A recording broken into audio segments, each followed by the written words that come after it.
sharing to you my experience about the full spectrum makeup masterclass. And let's start with our lips. So I did my skin prep already and I forgot my lips. So better moisturizer. Guys, story time. I'm really happy that I was able to attend the full spectrum masterclass, and it was one of my dreams to be able to be mentored by aka super known, well known when it comes to makeup artistry. And what happened is, because I'm super excited, I was having a gig by the 8 in the evening and then super busy with content. And after that, I flew na I don't have any sleep at all. So I'm super tired because I'm super excited. I told myself that, wow, I really deserve this. As in, super, super hyper na I couldn't sleep because I'm super excited. So I booked my flight was 2:45 a.m. And then I arrived in Manila for like 4:45, 4:35, I guess. And then I just grabbed a food and then bring it sa venue. Super early, dumating 6 a.m. Kalo. Yun yung expect. Tapos yung registration nag-start ng 8:30, almost 11. So, super early ako doon. Ako yung nag-open. And then, meron pala. Moving forward, shadow na tayo. Moving forward, I was super excited kasi I really thought na my table was sa front kasi super early ako nag-book. Ay, hala. I don't know, meron na siguro itong mic, no? Right. So, yan. So, I was really excited kasi ang nangyari kasi is, nandun pala ako sa likod, but then God was so good kasi nilagyan ako ng table na super ang mababait na mga seatmates ko and they're very accommodating. Talagang ako lang yata yung taga Cebu doon and luckily merong taga Zamboanga na nandun na Bisaya rin. So tatlo kaming Bisaya yung language and then I'm super happy kasi ano sila, parang kumarader sabi ko, I found my community char. So yun ang nangyari. And hindi ko na in-expect, ang dami ko talagang natututunan. In fairness, sabi ko, hindi talaga ako makakatulog nito. Talagang super excited yung lola nyo, guys. Kaya, ang ginawa ko is, nag-notes na lang ako ng notes kasi, pumirma kami ng waiver na hindi siya pwede talagang mag-record. Hindi siya pwedeng mag-record eh. Ewan ko kung ano yung resulta sa ano nito. And, the good thing is, marami talaga siyang, ano ba itong ginagawa ko, hindi ko na alam tuloy. Mag-makeup na lang kaya ako kaysa daldal ng daldal, no? Ano yung ginagawa ko? Hindi ko maintindihan. Pagagalitan ako nila nito. Hindi carry, besh. Sige na nga. Okay, yan na. And then, ang nangyayari kasi is, yun na nga, chika tayo ng chika. Wait, bakit ba nag-smoky eye ako diretso? Eh, parang makwa. So, this is one of the, don't be afraid. Yung mga take ko lang dun sa makeup class is, don't be afraid to experiment. Mix on things, ma-powder man yan, ma-cream. So before, I was really skeptical on combining creams and but right now, parang meron akong a bit confident. And as well as yung pinaka-highlight, ang gusto ko yung 15-minute makeup challenge. So yung sa bridal, parang from prep look, go to reception look na yun. But, ano lang siya guys, di naman siya ganun. Maganda siya, of course na naman, makwa. But, walang ang ganda talaga, guys. They nailed the look. Lahat sila. Si Makwa, si Jelly Eugenio. As in, super, nila, guys. Meron din silang part na mabilis. Meron din silang mga part na, lang, yun talagang, yung si Makwa sa bridal, pictorials, and sa, naman, yung sa skin, si Althea, si Jelly Eugenio, yung glam look kay Catriona Gray. And I'm super, super, kasi, bihira mo lang sila makikita in one show. Yan. And then, para mabuhay lang ang ating mata. Bihira mo lang talaga silang makikita, guys. And, hindi ko to ikakat. Though, edit ko to, but, lang. Yung time lang talaga na nag-makeup ako. Ang pangit pala ng product na to, eh. How I wish, meron kasi silang mga product na mga ginagamit na wala rin ako, but it really depends on your skills. How you work on things na meron ka. So, yan. Yan ang mga hanash ko today. Hindi ko maintindihan kung ano yung ginagawa ko. But, yun na nga.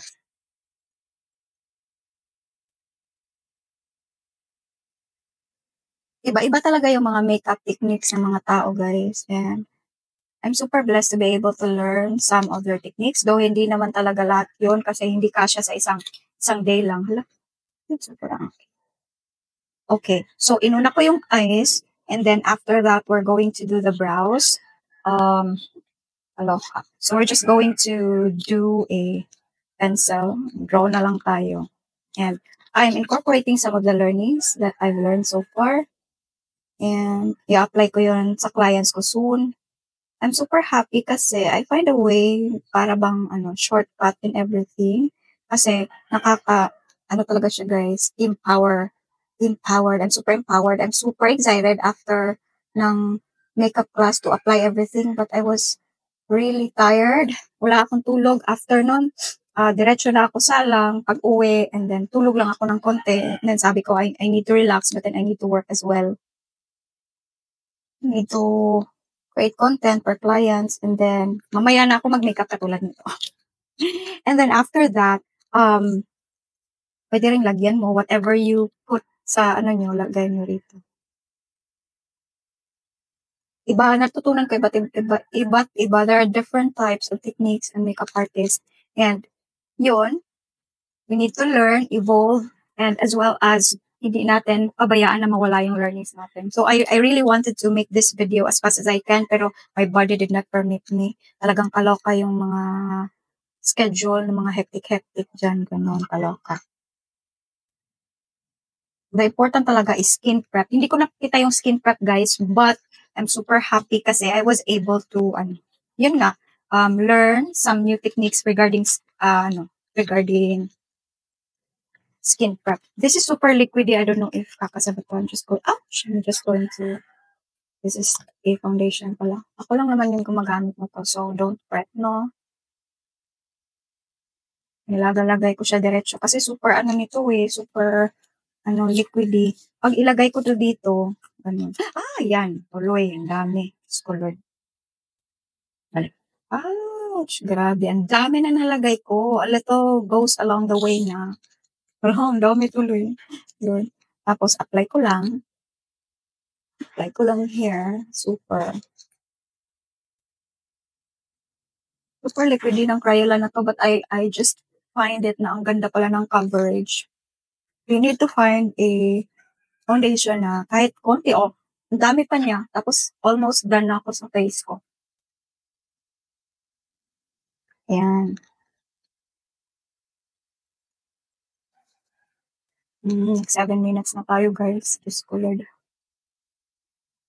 Lagyan nyo na lang yung editing.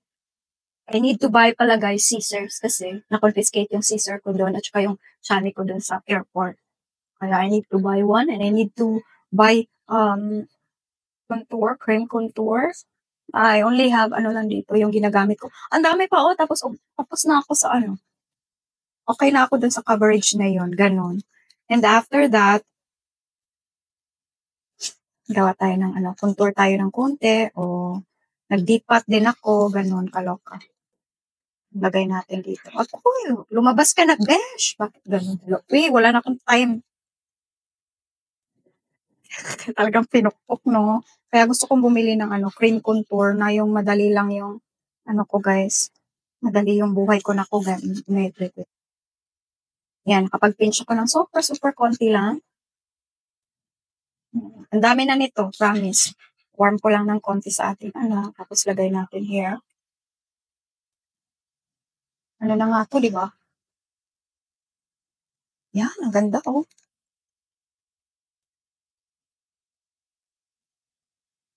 naramihan ko ata yung paglagay ko. Sorry na. Ang dami. Wait. May remedy tayo niyan. Huwag makalala. Ang dami. Diyos ko. Yan. Be careful of the product na super pigmented talaga. Aray. No worries. Marami naman tayong lalagyan here. Pag ako nito talagang nataranta na ako pag pero huwag mag-fret. Kasi meron naman tayong sponge. Remedy. Ang nadamihan ko yung lagay ko here, but then ang ganda ng glow. Ganon. Diba? Lakak. Para man-neutralize yung dito banda, lagyan natin ng konti sponge. Yan, neutralize natin yung kulay. Ganon. Tapos, whatever's left sa ating brush, lagyan lang natin ng konting hair.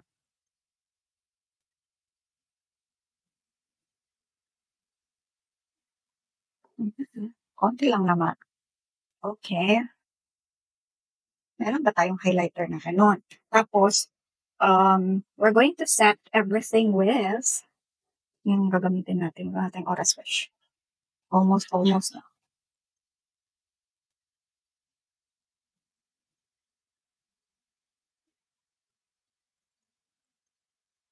Hindi na ako nag-concealer. Hala, kalimutan ko mag-concealer.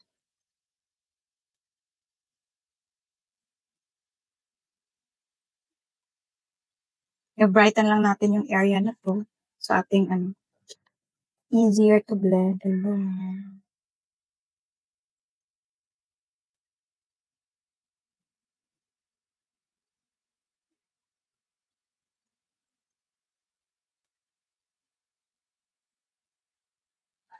Eh,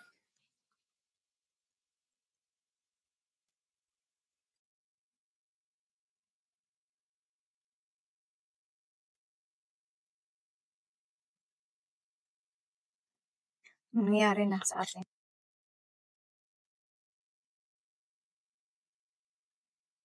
I need to set everything with powder. Ang gamitin ko na lang is yung, saan na ba yan? I-prepare mo nga yung mga things mo, be. Prior. Konti lang. Naging eyebags na tuloy. Mhm. Wala akong highlighter na illuminator, but carry na to. Aminin.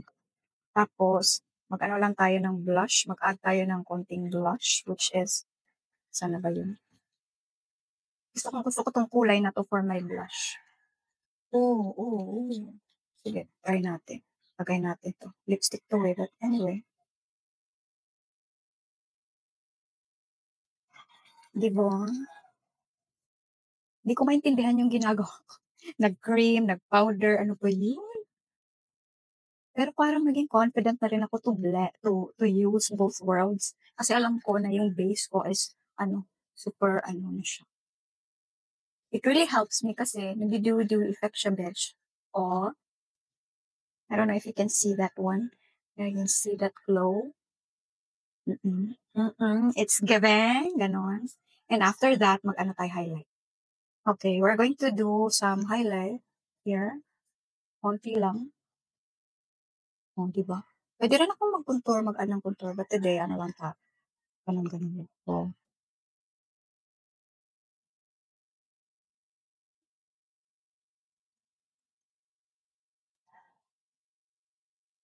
Parang ang pangit.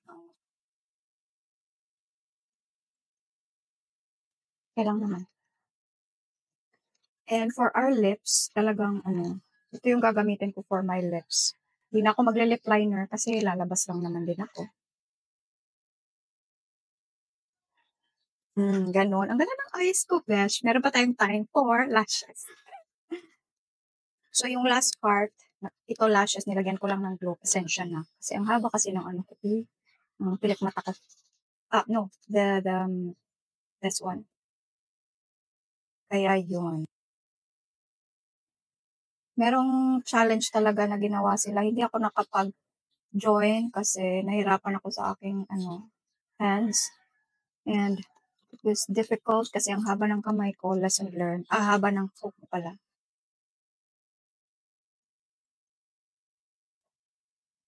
Yan, lash application. Ganon, taray. Oh, di ba? May lashes pa. Oh my God, go! May time pa ako mag-lashes. Besh. Sige. Okay. Talagang, and hindi talaga ako nakapag-join doon sa last na challenge. Pasensya na. Kasi ito, yung nails ko, nahihirapan ako ganito. Mag-over to ng time, pero at least nalaman niyo yung reason why. Kasi it already take time para lagay ng lashes sa sarili because of this. But I do have, makeup gig this coming 17. Kailangan ko tong ipatanggal kasi it will really hinder me sa aking pag-makeup. Though, meron namang maraming sanay, but ako, I don't know, hindi pa ako gaano sanay siguro. Kailangan ko ng assistant to open things kasi ang hirap. Pag mahaba. O, tingnan nyo.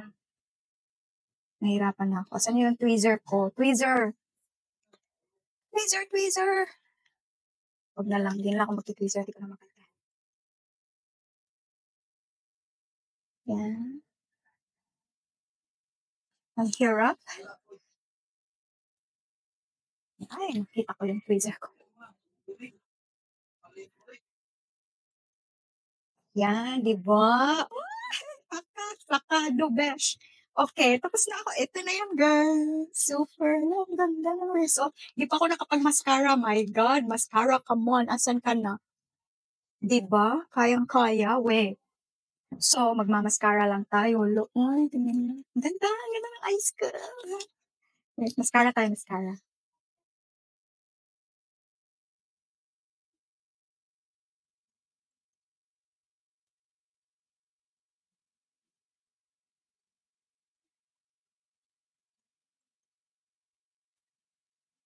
Yan, it's giving. My God, tingnan nyo. Iba-bounce. Paano sa iba-bounce? Oh, di ba? Ang ganda. So, this is my 15-minute makeup challenge. Ganon. Lagyan lang natin ng konting brown. Meron pa tayong uy! It's giving, like, the final look. Lagyan natin here.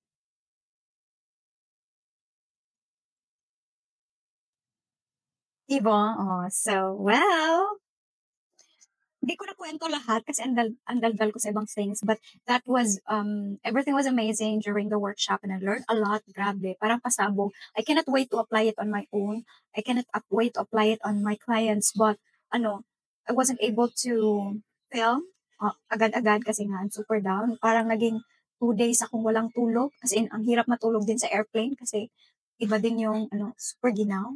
Yan. And I'm just super happy that I was able to learn a lot of things. And before I'm skeptical when it comes to Queen products and I give it a go. As you can see right now, I'm super loving the result na inumbine ko yung cream powder, proper layering lang talaga and proper skincare so that everything will be in place. And lagyan muna natin ng, this is one of the giveaways that they gave during the, Mac Fix Takeover. Ginagamit ko rin yun yung isa, hindi dito. But this one is super nice daw.